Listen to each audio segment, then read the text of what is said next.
Minor nupi macha ama nupi oibigi ikai khumnaba manghalui haiba maralda pokso case amada chenaba accused amangase chairap court puthokre Meira Paibi kayana court complex tamna Thomjinkhre ngasi court ta puthokriba accused adudi Asem Chanjit Jehini Funithoi apokpa e sanayai mane Marksi ISFK constable oibani amadi Hosek Bangalore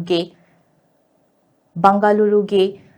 Kampegaonda International Airport posting tabani haidi Chairap Court Complex ta Thomjinkhre Meira Paibi Singh adugi maraktage Meira Paibi gi luchingbi amana hai thong ase Sanjit na kayarak hanna chathakrabaso victim oiribi nupi macha aduna imung manungi yenglaga haidokpa ngamdana leirambane Sanjit na victim aduda hiram asigi matangda kanagumba amatada khanghalakpa yaroi amade karigumba khanghalaklabade hatkani haina ki helamke adubu Sanjit na masagi posting mafamda chatkrabatungda victim nupi macha aduna haidorakpadagi miyamna khangnarakibane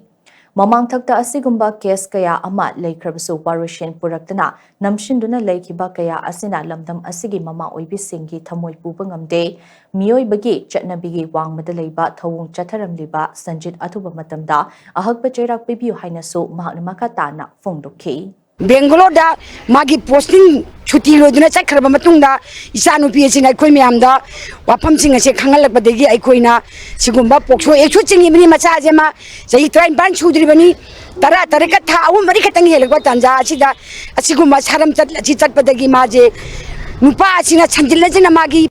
posting mapam chakhraba matungda aikoi mayamda mana khangalakbadegi aikoina madudi kandade